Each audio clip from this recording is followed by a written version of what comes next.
Hey guys, welcome back to the channel. This is part 7 of What If Naruto had this storm release. If you guys enjoyed this What If and want to see part 8 of it, comment down below and let me know. The like goal for this video is 100 likes.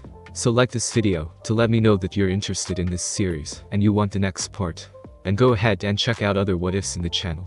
Before we start, please do support for more awesome content. Don't forget to subscribe and leave a like, and also share this video with your friends. So let's start this video. His scream could be heard throughout the forest. The whirling vortex of wind and electricity hit Naruto with full power, and was tearing him apart. At least it was what everyone thought. Most of the metals in Naruto's body, including his blade, were crumbled to dust, but Naruto still stood his ground. Seeing that, Raiga's smirk turned to frown. That brat should have been turned to ashes by now. Naruto opened his eyes to show that they were pure blue now. No pupil, nothing, just pure raging deep blue. Even with all the pressure from the attack, he held out his hands towards Raiga and the bandits. The vortex dragon that was attacking suddenly acted weirdly, as if it was being absorbed. Slowly, to everyone's shock, the whole dragon, or rather the lightning part of it, was absorbed by Naruto. With a semi-conscious state, he shouted, "Maelstrom release. Hydra's rampage." A halo of bright energy started spreading around Naruto's hands, while bright light started covering his hand from wrist up. Slowly the light started spreading and reached the halo, forming a gigantic sphere on Naruto's hand. Suddenly wind violently started to gather around the sphere, and there was a severe screeching noise. To everyone's surprise, pure energy beam forming as a snake with a long horn started coming out from the sphere. And there were total 9 of them. To the enemy's horde they started attacking. It was nothing but a carnage. The energy snakes started to tear down all the bandits, as if they were made of paper when impaled them with horns or incinerated them to nothingness with a touch of their body. The snakes continued their rampage randomly for some time, and then slowly they faded. Raiga was holding his ground with sheer determination and pride. He destroyed 2 of the snakes, but he knew without the kiba, he would have had the same fate like the bandits. He didn't waste any time and whistled. Suddenly he was covered by smoke, and when it was cleared, he was long gone. All this time, the Konohanins were holding their breath. The first one to break out from the stupor was Hinata, who immediately dashed towards Naruto when she saw Raiga fled. She didn't dare to look back at the battle site, fearing to see the aftermath of her boyfriend's attack. Yamato came right after her and checked Naruto's vital. He is okay for now, but we have to move him fast. Yamato reassured Hinata, who was sobbing lightly. The coast seems clear, sensei. Let's hurry up before they come back with reinforcements. Haku hurried Yamato, who nodded and picked up Naruto and headed back to the village. Few hours later, back at the village. "So how is he?" Yamato asked. There was a slight desperation in his tone. "He is out of danger, but he needs time to heal fully. He is having severe chakra exhaustion, and his hands from wrist up are burned badly. Hinata has taken care of the burn. Her herbal cream has sped up the process of the healing. She is taking rest with him now." "What the hell happened?" "It felt like there was a storm going on in your direction. I would have come earlier if I didn't meet Kiba and Shino on the way. They were badly beaten and exhausted, so I had to bring them back here first." Kurenai explained her part. "You have no idea, but first can you explain fully why our mission parameter has changed?" "Haku found me, and just told me that both of you found out that ninjas are involved now, so we had to gather again for the mission update. I need details. Normal ninja is one thing, but facing another mist swordsman is not something to be taken lightly." Yamato sighed. This was not how things were supposed to be. "Which one of the swordsmen we have to deal with?" Kurenai asked with a surprising tone. "Raiga Kurasuki, the thunder of the hidden mist, wielder of Kiba." Hearing that, Kurenai frowned. As things had gone from bad to worse.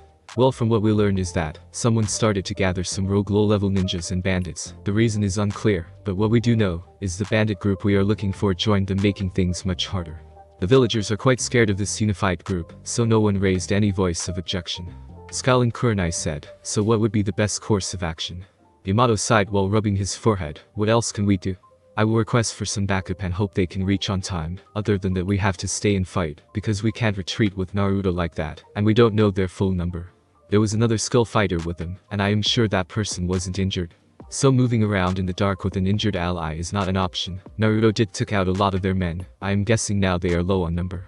"What was the technique Naruto used?" Hinata doesn't even want to talk about it. Kurenai was interested.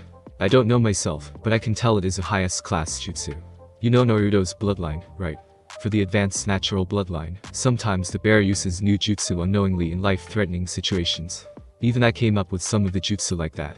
Yamato replied back in a tired voice. Hearing the tiredness in his voice, Kurenai softened up. "Hey, at least we have an ace in our group as well. They didn't fight me, so we can use that to gain the upper hand.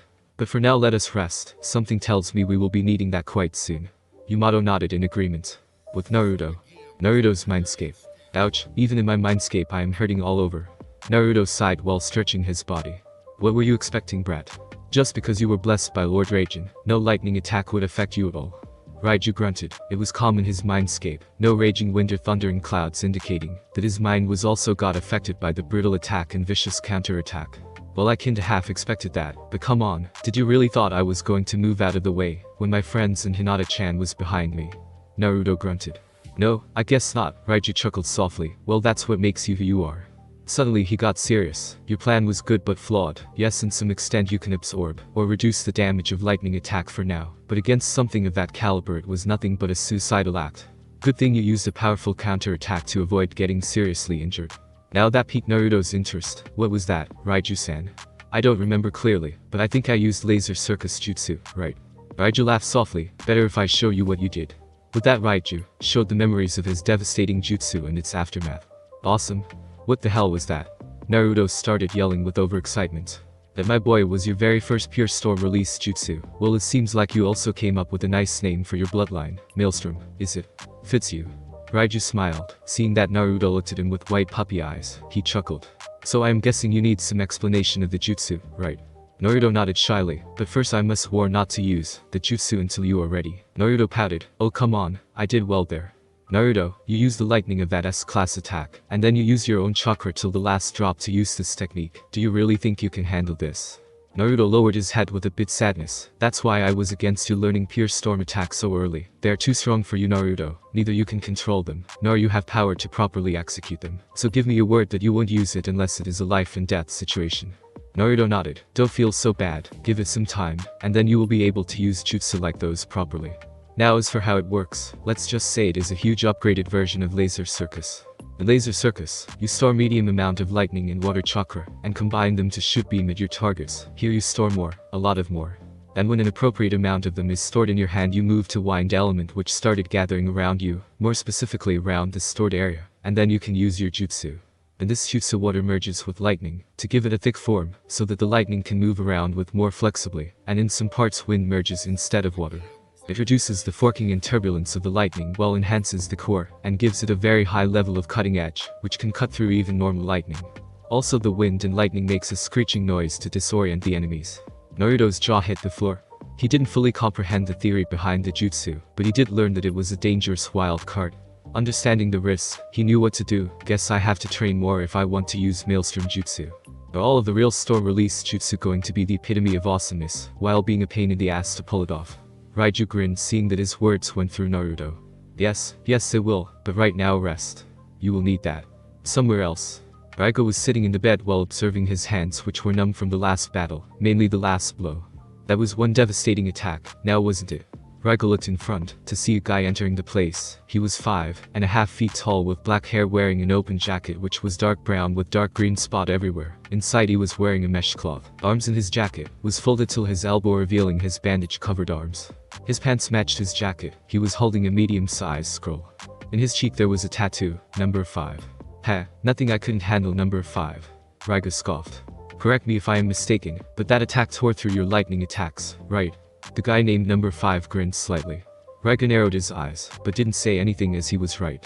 When he saw the attack he used his fangs of lightning, but the beast steered through that. The only reason he was able to destroy 2 snakes out of 9 was because of his swords. When he hit an energy snake with Kibba, it absorbed some of the lightning element from there, and dispersed the rest, effectively destroying it. But even with Kibba, he could still feel the backlash of the attack, as if he touched raw lightning. That attack took out most of his men. Now he had to approach this differently. He may be strong, but from the looks of it, he will be out for a few days. I will reach my full fighting level soon, just need some rest. We will have to take them out. Some of them has quite the rare bloodline we could use. Get ready, this fight I will take you and Ramera as well. Raigo said tiredly, and lay down on the bed. Whatever you say, boss. Number 5 smirked. Next day, back at the village. Everyone was getting ready for the upcoming attack. They knew that they would be attacked, but what they didn't know was when. Kibba and Shino were having light spar, while Kurenai and Haku were patrolling around the village to look out for any suspicious behavior. Yamato told them that he had something to do, so he would be gone for a while, and Hinata was still beside Naruto, taking care of him. From the looks of it, he started to recover but was still unconscious. Suddenly there was an explosion just outside the village gate. Hearing that, the villagers hurried inside to their home. Kurenai looked at Haku, who nodded, getting the message. She bolted to their place to get everyone. Kurenai remembered what Yamato told her before he headed out. Flashback. Are you sure about this, Yamato-san? Kurenai asked. She could already see the incoming headache. Yes, Raiga will attack as soon as he recovers fully, and I am afraid Naruto will still be out considering his health, so that's why I am suggesting to be prepared. If they attack before Naruto recovers, keep Shino guarding him, and we all will move out. Yamato told Kurenai, who knew it was better to listen to him in this kind of situations. She might be more experienced as a jonin, but he was more experienced in the battlefield than her. Don't you think Hinata would be better? Kurenai asked, knowing that she wouldn't be happy to hear that. As much as I would like to have her or Haku guard Naruto, we will need some power to beat whatever Raiga will try to throw at us, and also to locate their archer. Kiba is brash, so I don't want him guarding Naruto. Shino acts logically and thinks ahead, so he is perfect for this. Before we go out to confront Raiga and his team, we have to secretly move Naruto to a much safer place just as a precaution. I will go out just for a while to test out something. If it works, I can fight head-on with Raiga. Yamato explained briefly about his plan. Kurenai nodded in acknowledgement. Flashback ends. Kurenai didn't wait long before Yamato came. He looked a bit rusty, indicating that he was training of some sorts. Before she could ask, everyone else came. Hinata was there, but anyone could tell she was reluctant to go. Kurenai just went to her and patted her shoulder while smiling, making Hinata to feel better. Alright, everyone. Let's move out and remember, follow our commands. These are powerful shinobi we are going to fight. So do not act brashly, Yamato said with steel voice while he narrowed his eyes at Kiba at one point. Kiba gulped, knowing full well that this time mistakes meant death. With that, they all moved out to confront their enemies. Outside the village. So we meet again, wood user. Raiga smirked. They were out in a small open field. Behind Yamato there was the end of the forest from which they came from. A bit to the side there was a hill. But the main problem for our ally was only Raiga was standing in the clearing, while there were no sign of any other. Yamato was glad that he told Hinata and Kurenai to position themselves at the edge of the forest, so that they were not visible, and yet not far away from them in case if they needed backup. Kiba and Haku were a bit behind Yamato and were waiting for their order.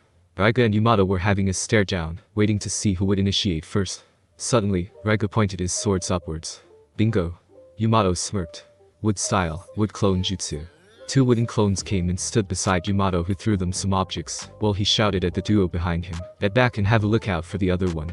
With that, he took out his own sword, but it was slightly different. Take this. Fangs of lightning. The twin lightning strike crushed toward their target, but before they could hit, one of the wood clone came in front of it, and held out the object. To everyone's surprise, it withstood full damage, albeit looking a bit damaged. What just happened? Raiga was confused, but he didn't have time to ponder over it, as Yamato charged at him grinning. His little project worked. He used wood clone as a medium to absorb the lightning, and pass it down to the ground, effectively nullifying the attack, and the clones were holding two metal rods to attract the lightning itself. The clones would take damage depending on the attack, but he upgraded his clone jutsu. Now his wood clones could replenish themselves by taking minerals from the ground, if the damage was not too extensive. So it was the best option, to go around Raiga's most of the lightning attacks. He also upgraded his sword. He put a bit of enhanced wood parts in the handle, and one side of his sword, so that it could withstand Raiga's own. Swords clashed with each other. Raiga was the better swordsman among them, and both knew that, but Yamato's goal was to deceive Raiga. While he was showing that he was getting aggressive, all he was doing was trying to nerve Raiga into using more of his lightning attacks. Got you? Lightning ball. Raiga shouted, but before his attack could hit Yamato, he substituted himself with his wooden clone, who once again took the attack, nullifying it, but he saw a small red flash, before substituting which he disregarded. Before Raiga could destroy the clone, Yamato smirked. Wood release, smothering binding technique. Thick wooden branch started encircling around Raiga, and then suddenly started to bind him. While restricting him, the branch thickened more, making him completely immobilized. Checkmate, Raiga. Yamato smirked, but it vanished when he saw Raiga chuckling. He snapped from his thought by Hinata's yelling, "Yamato-sensei, look out." Yamato didn't know what was going to happen, but he jumped back and shouted, "Wood release." Wood locking wall. Before the wall could even form properly, it was hit by a vortex dragon which crushed it and headed towards him, but one of his wood clones jumped in front of him to take the damage for him. But that caused a great explosion to occur. The clone gave enough time for Yamato to back off, but the force of the explosion was strong enough to make Yamato flew towards Kiba and Haku. Haku caught Yamato in the midair, but cried out when an arrow grazed her shoulder, cutting it deeply. She looked around to see Kiba got hit by arrows as well, one in the leg, and one he was able to dodge in time, but it still cut his arm badly. Few more arrows started to fly towards them, but they were stopped by shuriken, courtesy of Kurenai. Kurenai landed on the clearing and shouted, "Demonic illusion. Haunted mirror." Suddenly the area seemed to distort a bit, and to everyone's surprise, Raiga was standing where Yamato's substituted wood clone was, and the same wood clone was now restricted by wooden branch. Everyone suddenly snapped their head to his screaming voice. A bit further, young boy clutched his head and fell down. He had chin-length purple hair which parted in the middle. He also had light red-colored eyes. He wore a light purple shirt with black stripes on each side, a sash around his waist, a pair of dark-colored pants and sandals. Ranmaru. Raiga shouted and jumped to see if the kid was okay. I am okay, Raiga-san. That woman was able to reverse my genjutsu. It took a lot out of me. With that, the boy called Ranmaru lost consciousness. What happened? Yamato grumbled out. Genjutsu, one so strong that even Byakugan couldn't catch it on time. Kurenai explained, which caused Yamato to raise an eyebrow and made a face of explain please.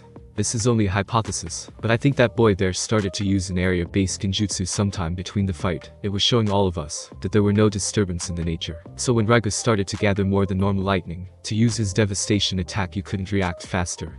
And for the swap part, I think he used another genjutsu on you to catch you off guard. That kid is something else. Kurenai clarified. Yamato grunted and tried to get up. So how did Hinata figure it out?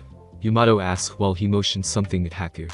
She was using her Byakugan from the start to have a lookout for the archer, so when Raiga was preparing his lethal attack, the environment started changing rapidly. I guess she sensed something was wrong when her vision showed that there was a huge difference in nature from our area to further ones, as she was able to see further. Guess the kid's genjutsu had a limited range. Right now Hinata went after the archer. She got his location.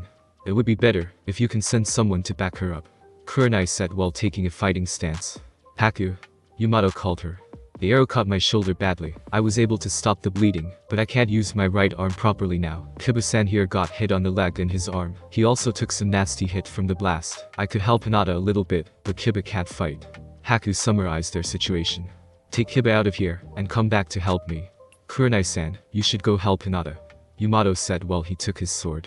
Are you sure? You took quite a bit of hits. Kurenai was concerned. She wanted to help Hinata true, but Yamato looked quite beaten up.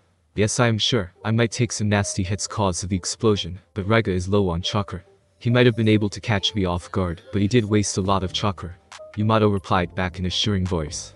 Kurenai mouthed thank you, then ran after her student. Come Raiga, let's finish this. This is dragging way too long for comfort. Wouldn't have said any better myself. With Hinata. Hinata knew something was wrong when the battle started to get intense. With her Byakugan, she was able to see that the sky further away from them was acting as if it was gathered on their spot. But the sky there wasn't that stormy. Suddenly she saw the pattern on the sky away from them. It was the same when Raiga used his lightning dragon. She then knew that all of them were trapped in some kind of jutsu. She yelled to warn Yamato. It did save his life, but he still took some damage. Then she saw the archer coming to her vision range. She informed Kurenai. He told her to go after the archer. She reached the top to see the guy with a weird-looking bow. At the male section of the bow, there was 2 sticks pointing inwards which looked some kind of handle, and the string of it was made of chakra. Leave it to a Hyuga to spot the target. But all this actually worked in my favor. So shall we dance, little princess? Number 5 smirked. Back at the village. An explosion rocked the village. Just like Yamato predicted, a good number of bandits came to their place, but what they didn't know was that Naruto was moved to another place, and their previous one was rigged with explosives. So, when Shino saw the chance, he triggered the explosion, killing all the bandits. What was that? Naruto said while he steered up. Naruto-san, it is good to see that you are okay. Shino greeted Naruto. Where's everyone else? Naruto said in a panicked voice. He jumped up, but was stopped by Shinomaru. They're out there fighting, but it will be unwise to join them in your condition. Shino stated, much to his own hesitation. Naruto wanted to shout him, but working with him before, he knew that he had to be calm with him, rather than being edgy. Look Shino, you saw how strong the opponent was. You are fully capable, and I might be able to help even if it is a little bit. You and I both know that they will need all the extra hands that they can get. Naruto said with a rigid voice. Shino thought for a while. He knew Naruto was right. He sighed and just shook his head. Your gears are there, Naruto said. Let us make haste, but do not strain yourself. Shino gave in. Naruto smiled.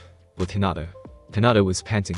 She didn't expect this. The moment she came here, she charged towards her enemy, who called himself Number 5. But to her surprise, the bow he was using suddenly snapped into 2, and he took a hold of them by the sticks. It became a fully different weapon.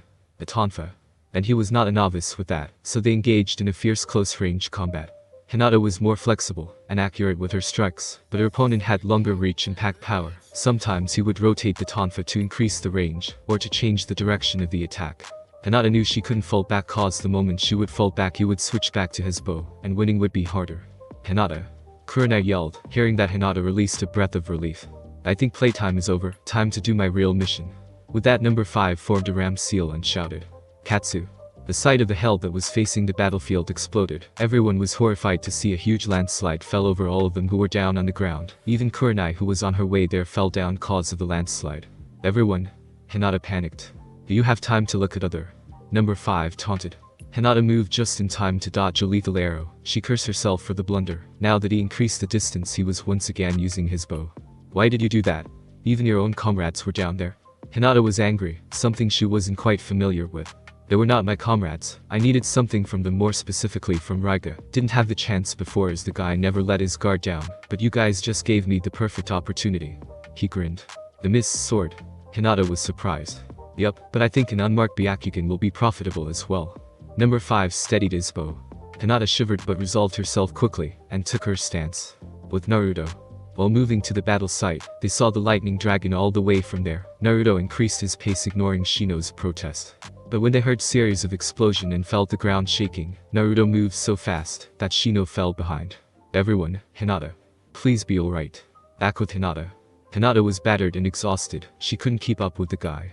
As she got closer, he would use his tonfa, which was lethal against her unarmed taijutsu. Her gentle fist was strong, but her chakra-enhanced attacks were no match against his chakra-enhanced weapon attacks. He was dragging the battle to tire her down, and despite knowing that she was unable to do anything, Number 5 smirked and shot a fast arrow. Hinata dodged, but she was horrified when she saw him sing. Checkmate.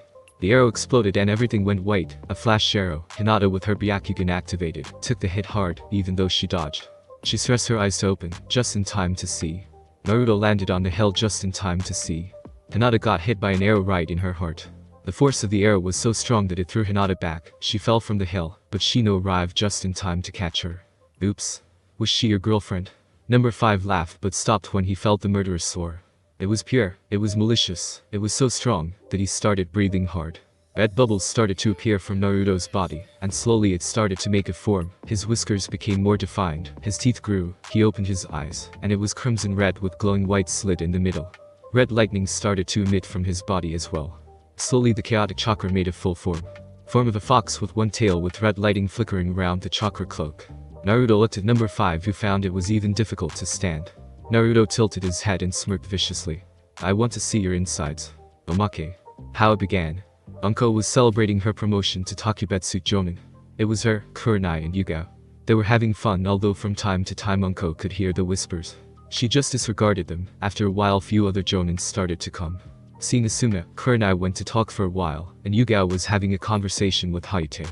Suddenly a guy came and sat beside her. He was of average height and build, and he had dark brown hair tied onto a ponytail. He had a scar that ran across the bridge of his nose, which Unko found a bit sexy. Congratulations on the promotion, the man said. You are congratulating me? So you are not one of those guys that think me as a snake whore? Unko asked in a tipsy voice. The man just raised an eyebrow, and chuckled a bit. What's so funny? Most of the people are thinking, why is someone like me promoted to Takubetsu Jonin? I bet the third had to go through lots of hassle for me. Unko said with an edgy voice. Do you believe them? The man said with a soft smile. Excuse me? Unko was now giving full attention to the guy. Do you believe all the whispers? All the bad things people say? You got promoted to Takubetsu Jonin with your own effort, and I am sure the shinobi populace is happy to have another tough fighter among us. The man chuckled. Just remember what your friends think about this. And from what can I see, they are truly happy for you. Doesn't all that matter?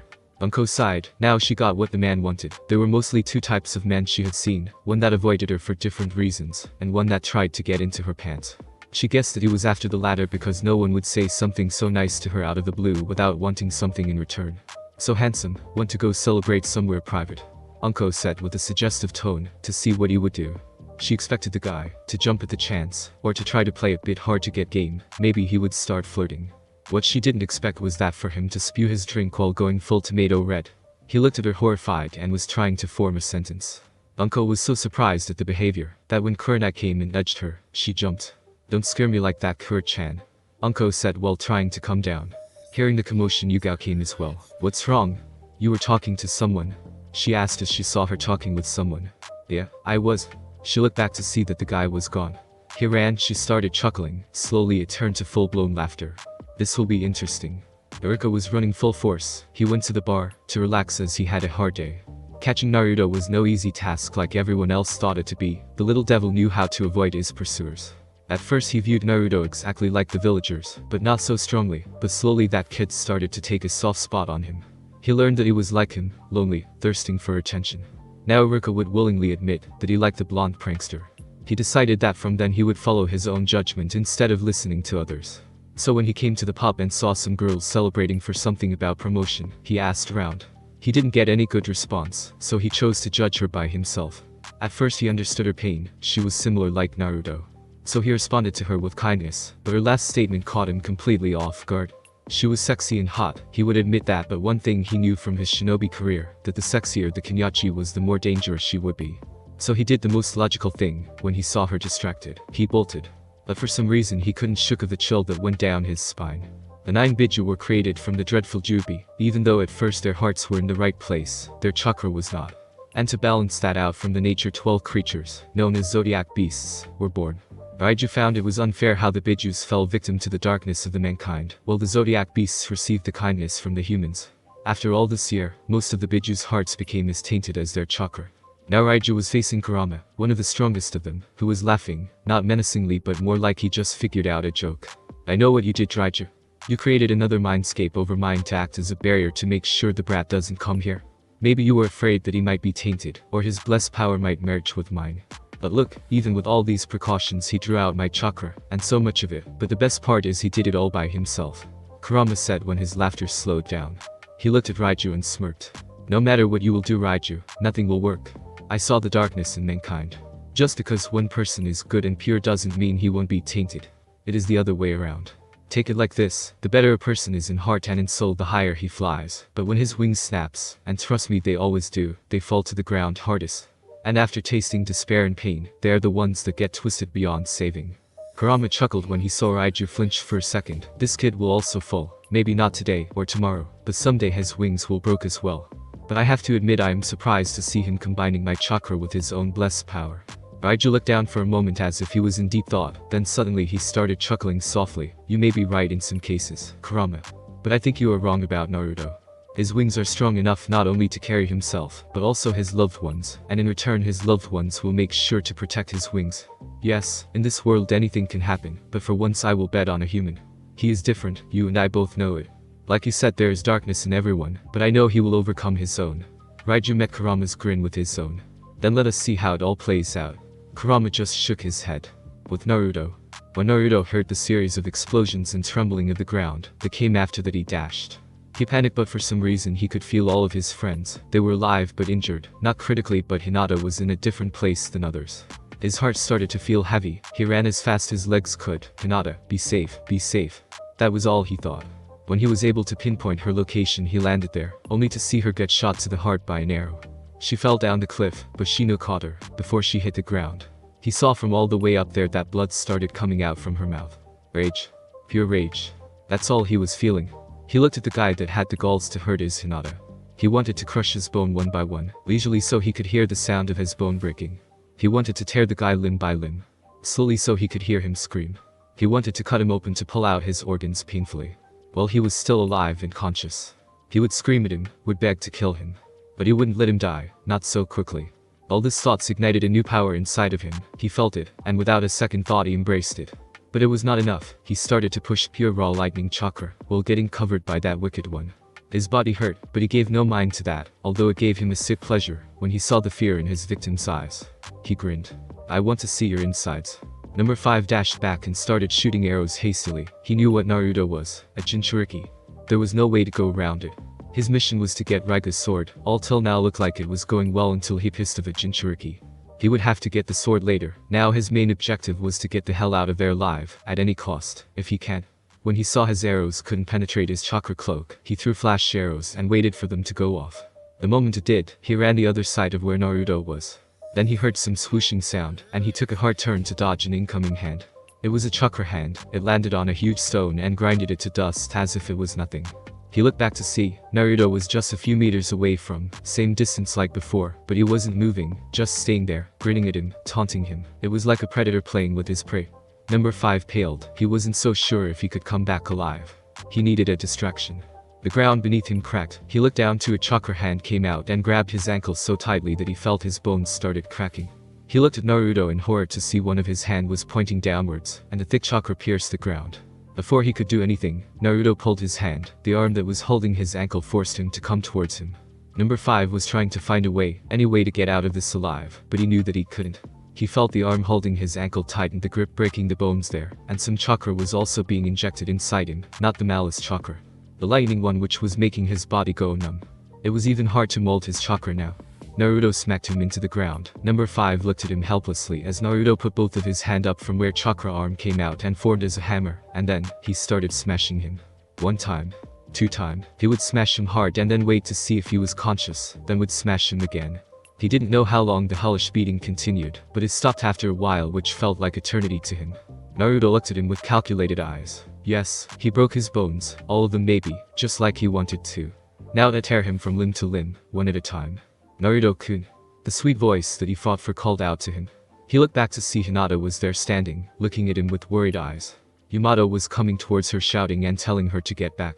He snarled at him, and in an instant he was right in front of Hinata. Hinata was surprised at his sudden outburst of speed, but she smiled at him afterwards. Seeing Naruto grumbling, she made slow shushing sound and opened her jacket, although it was really embarrassing for her, but the situation was dire. She pointed at her heart. See Naruto-kun, I was not injured, you saved me. She held out the Uzumaki locket, which was a bit dented. She was hit by the arrow right in the heart area, but the arrow was blunt. It was meant for her to get knocked out without injuring her, although it would have done some extensive damage, but luck was on her side as it hit the necklace, which took most of the damage. Surprisingly, it got dented a bit only, but the force still pushed her back, and she received some damage from that. Hinata's face lit up like Christmas light when Naruto started sniffing her left breast. She held out her hand to touch Naruto, but Naruto moved his head back wearily and looked at her cautiously. Seeing that, Hinata shook of her embarrassment and started humming a gentle tune which seemed to calm him down a bit. She once again held out her hand, but this time he didn't back out.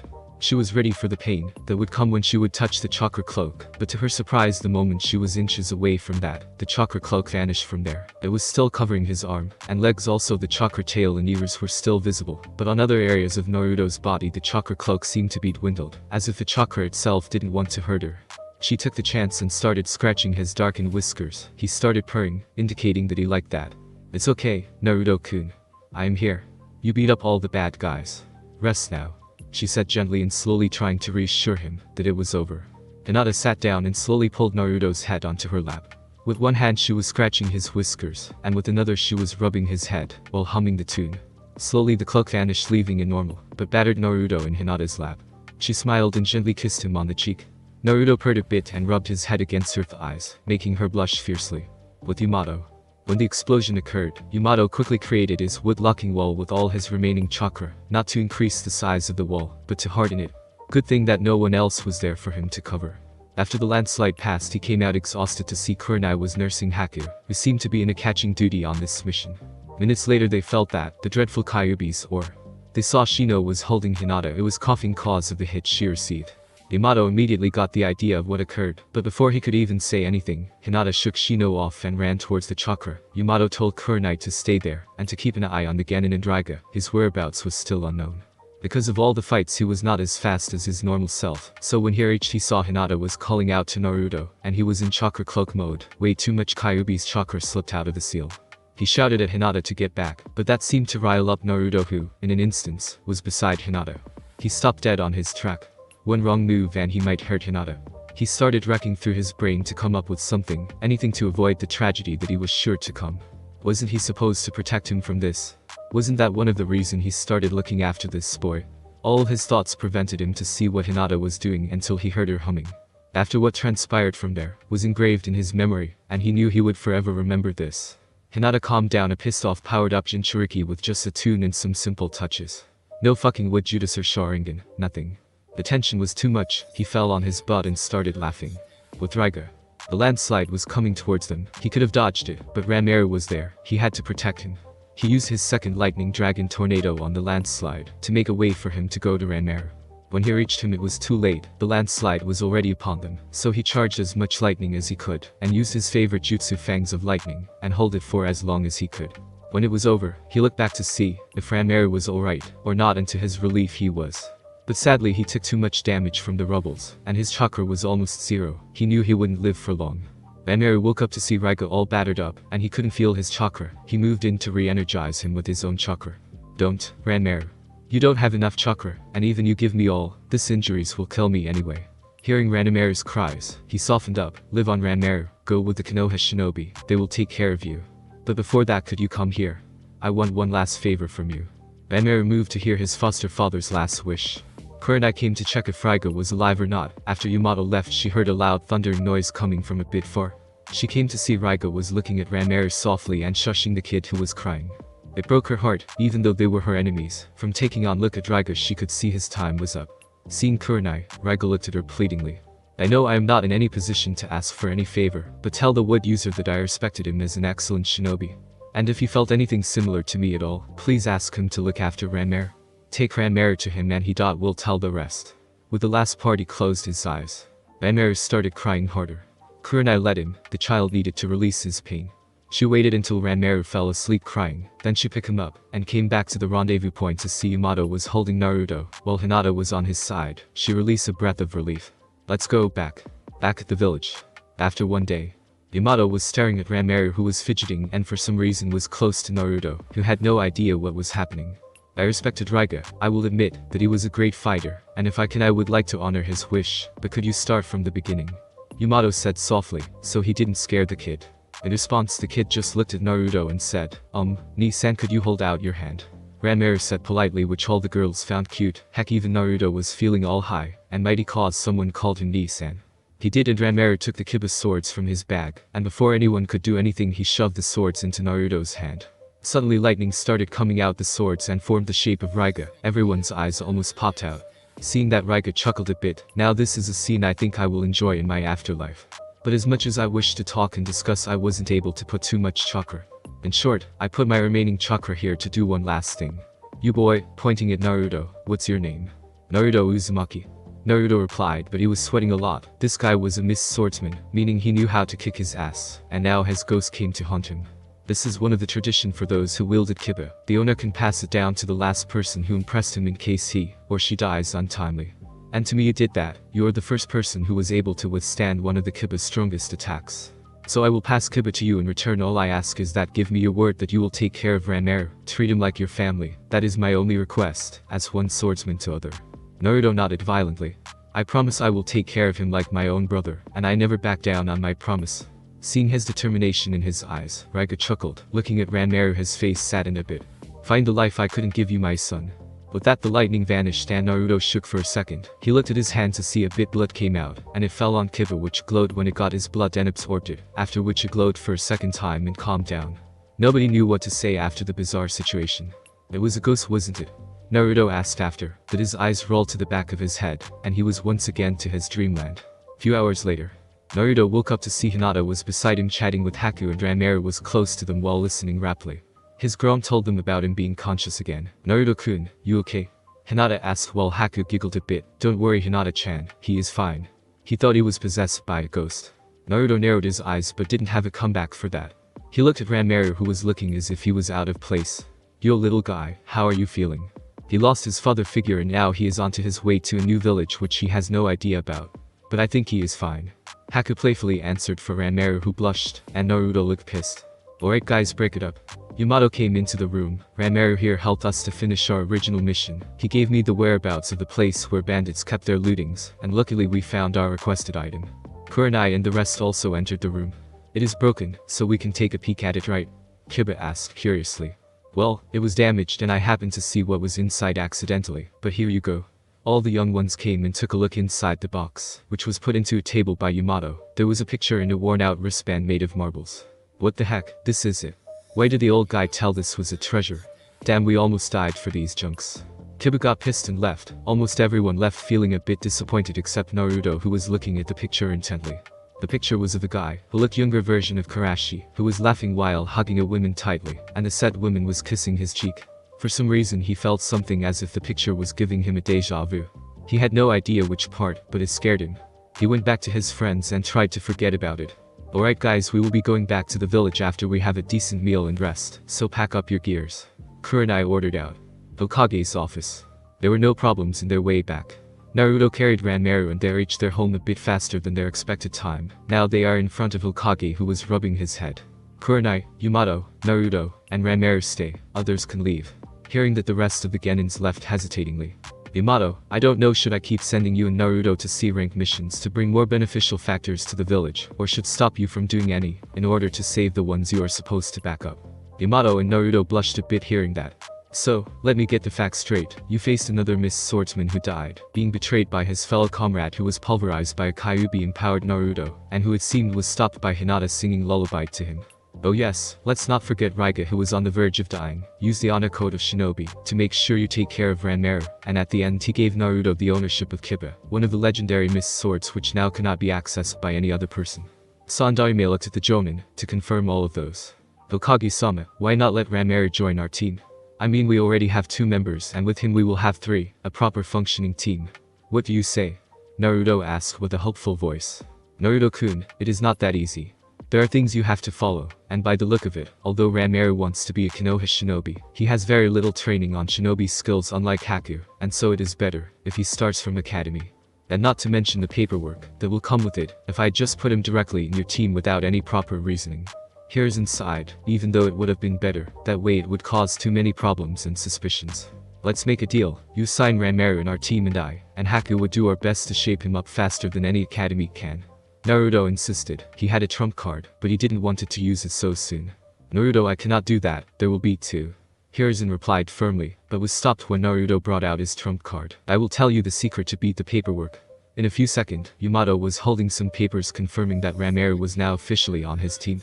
Kurenai and Ranmaru was watching the whole scene played out, and truthfully it was funny as hell. Hiruzen looked at Naruto with eyes that was screaming for the secret. Naruto sighed and made the sign for Shadow Clone. Hiruzen looked at him puzzled, but then it all clicked. The god of shinobi, feared by the evil, respected by his enemies, sensei of the legendary Sanins, started banging his head on his table while weeping. Why? Everyone's sweat dropped except for Naruto, who was grinning madly. Sometime later, Karashi was leaving, he got his treasure back. Now it was time for him to hit the road again. But he stopped when he saw the blonde kid ahead of him. I thought you were going to celebrate with your friends about the tough mission. Sorry about that, kid, I didn't know. He was stopped when Naruto softly asked, who was she? The woman on the picture. Karashi's face saddened, but he replied, my late fiancé. Why? What happened? Naruto asked again. Karashi's face hardened. Why do you want to know, brat? Naruto looked at him sadly. In the picture, your eyes are full of life and hope. They were reflecting all of yourself, and now here you are wearing a mask. When I saw the picture I knew there was something similar, but at first I didn't know what. It is your smile. They are same like mine. You smile now like how I used to. Before I found out about Hinata-chan and Iruka-sensei. Long story, brat, let's take a seat first. They moved at one side of the road and sat on a bench. Now where do I begin? Let's start from the beginning. I was an orphan in Takigakure, a small shinobi village. As an orphan I didn't receive much attention, so I wanted to be the best to prove that I can be someone other than a nobody. I worked hard till I dropped and it all started paying off. My first friend who became my fiancée. She was also an orphan who supported me all the way. I became a respected jonin and a well-known figure throughout the shinobi side, as well as the civilian side.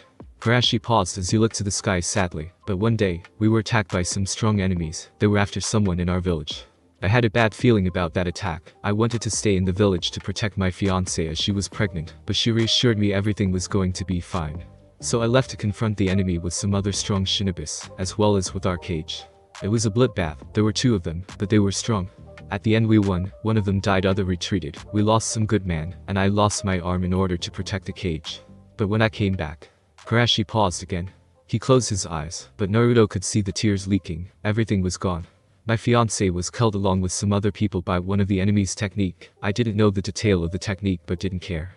Everyone said it was going to be okay. They even nominated me to take a seat in the council, one of the thing I dreamed of, but it didn't matter. The person I wanted in my life more than my dream was gone. What's the point? All the acknowledgements, honor, and medals wouldn't bring back my true treasure. She was gone, and so was my soul and my will. After that I left the village. I just wander around. All that left of her is the memories, and a few stuffs like this. With that he took out the picture and the wristband and looked at those yearningly. Well, that is my life story, kid. In this world, you don't know when you are going to die, or worse when your precious one will. So make sure to find, and hold on to your real treasure. With that he stood up and started heading towards the village gate, without even looking back. Why don't you blame anyone? The villagers are those guys. Naruto yelled at the retreating back. I am not a coward kid. The only thing I blamed and still blame is my hesitation for not following my intuition, my weakness for not being strong enough, and my blindness for not seeing my actual dream, a life with her. Karashi gave Naruto a smile, a true sad smile, one that portrayed all of his feelings. Then Naruto waited till Karashi's figure vanished. With Hinata and the rest of the members that did the C-rank mission had a small celebration for surviving the mission, which turned into an A rank. Naruto left saying that he needed to do something. After an hour or two, they were done, and Hinata was returning home when she saw her boyfriend on a tree a bit far away from her compound. Naruto-kun. Hinata called him out, but stopped when she saw his pained look.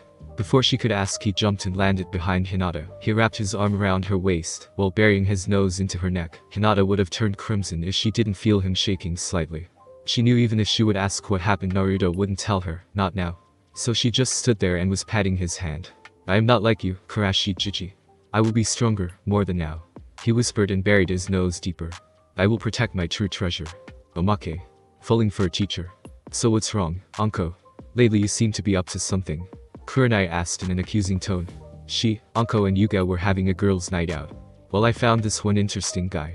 Anko replied back absent-mindedly. What? Both Kurenai and Yugao shouted. You are falling for a man? Yugao asked. Anko. Hearing the seriousness in her voice, Anko looked at Kurenai. Is he a good person? Flashback. Anko was following Iruka, who just caught the prankster. She was a specialist in T&I department. Getting information was a piece of cake for her. She found out the mysterious kind person just in one day. She saw how Iruka was dealing with Naruto, the Jinchuriki. He got mad when he saw Naruto did wrong. Oh, how sexy he looked when he was mad. She got a bit turned on seeing his angry face. It didn't contain any malice or evil, just anger for the brat, for his well-being. After the Jinchuriki quieted down and mumbled an apology, he smiled warmly and took him to a ramen stand. Flashback ends. Well, if you like the Jinchuriki who everyone hated, and he did it because he cared while giving no considerations towards those who thought what he was doing was wrong. So he was definitely a good person. Scratch that, he was a great person. Yeah, I think so. Like hell, she would admit that strongly. Better not to give too much information to Kurenai and Yugao. Well, if he is a good person then, that's great. Kurenai smiled warmly. Well, is he good looking? Yugao asked. Flashback. It was one of those days, when Naruto pranked one of the Anbu hideouts. She would thank the kid later. He swapped the signboards of the bathhouses. Anko came there, because Yugao dragged her.